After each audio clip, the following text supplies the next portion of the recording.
Pada bagian ini, kita akan membahas keamanan dan kerahasiaan data bersama dengan petugas kehormatan kita mengurus anak-anak. Timbullah kewajiban untuk memastikan agar mereka selalu aman.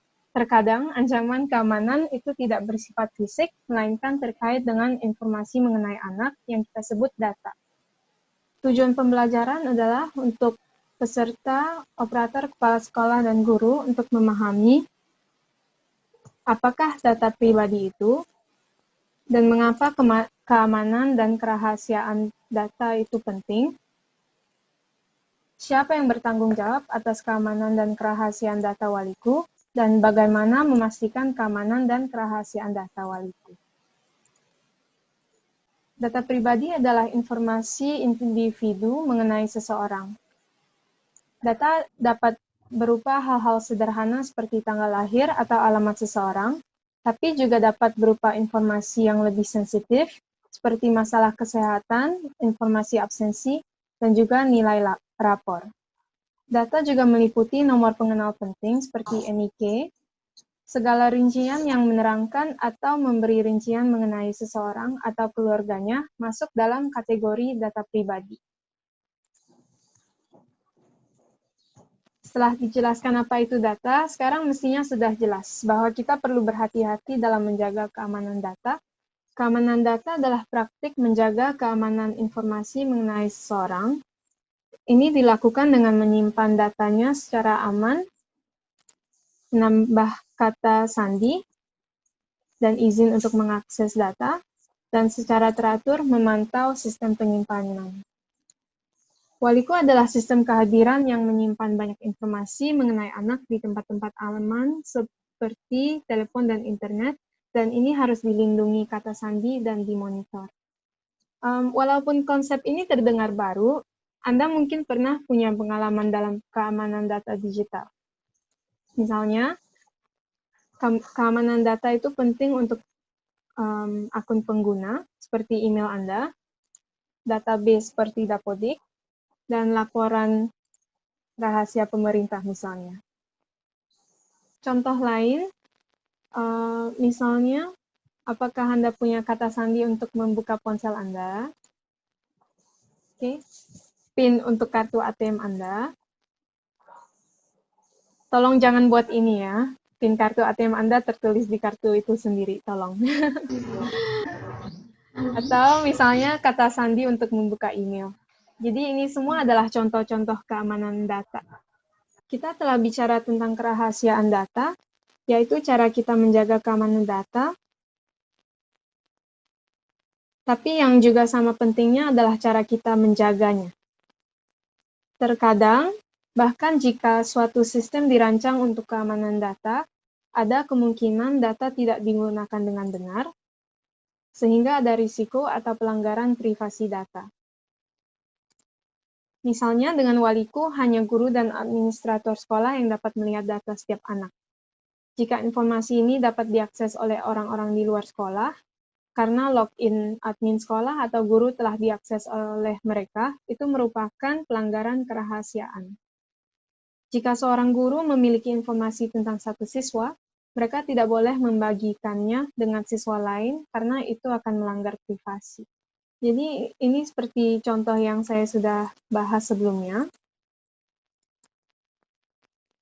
Mengapa kerahasiaan dan keamanan data itu sangat penting? Karena kerahasiaan adalah hak, baik bagi anak maupun orang dewasa. Kita selaku orang yang mendapat kehormatan untuk mengetahui dan memegang data anak, berkewajiban menjaganya tetap aman.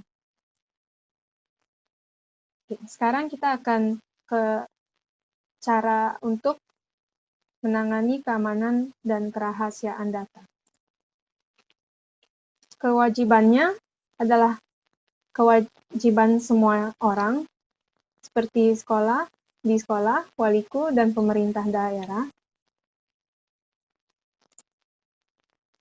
Jadi, apa yang dapat dilakukan pemerintah untuk menjaga keamanan data?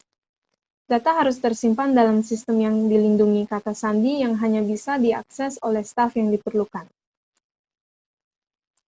Menggunakan komputer dan gawai atau perangkat seluler kantor untuk mengakses data, menjaga agar kata sandinya berlaku dan diubah secara berkala. Pemerintah juga dapat menyingkirkan informasi pengenal bila itu tidak diperlukan seperti untuk bahan analisis dan laporan. Atau pemerintah dapat menjadikan nama dan informasi pengenal lainnya menjadi anonim. Indonesia punya rancangan undang-undang perlindungan data pribadi yang diajukan ke DPR pada bulan Januari 2020, dan ini berlaku bagi pemerintah dan sektor swasta, perorangan maupun perusahaan. Jadi apa yang dilakukan tim Waliku untuk menjaga keamanan data? Misalnya, kita mempunyai database yang aman, kita membatasi akses ke informasi hanya bagi orang-orang yang berwenang saja, kita membackup data, kita berbagi filenya secara ketat. Kami juga telah membuat aplikasi dan situs web yang hanya dapat diakses oleh pengguna yang sudah ditentukan. Akses ke data juga dibatasi berdasarkan peran masing-masing pengguna.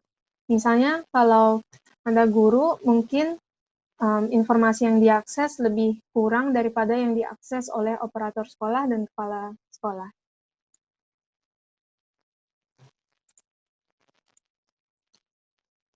Semua orang yang punya akses ke data berada di bawah perjanjian berklausul larangan pengungkapan.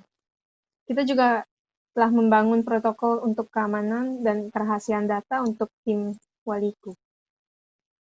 Kalau dari pihak operator, kepala sekolah, dan guru, kami minta agar Anda mengakses data Waliku hanya memakai laptop dan telepon kantor atau telepon resmi, menyimpan data apapun di gawai kantor, dan akhirnya kami meminta Anda menggunakan gawai kantor secara aman, seperti penggunaan kata sandi dan pertimbangan keamanan lainnya. Untuk kata sandi, kami minta agar Anda menggunakan kata sandi yang unik dan agar Anda menggantinya secara rutin. Terakhir, kami ingin memastikan agar Anda menjaga kerahasiaan data anak-anak. Untuk melakukannya, selalu tanya informasi sensitif anak secara rahasia, memberitahukan data anak hanya kepada orang tua atau walinya dan operator kepala sekolah yang sesuai, dan buat kebijakan untuk memastikan kerahasiaan data anak dan guru. Oke, untuk ringkasan. Kita tidak boleh lengah dalam hal keamanan dan kerahasiaan data siswa maupun staf kita. Langkah-langkah pengamanan dan kerahasiaan data adalah tanggung jawab semua orang, dan kita harus menetapkan dan menaati protokol keamanan dan kerahasiaan data siswa. Terima kasih.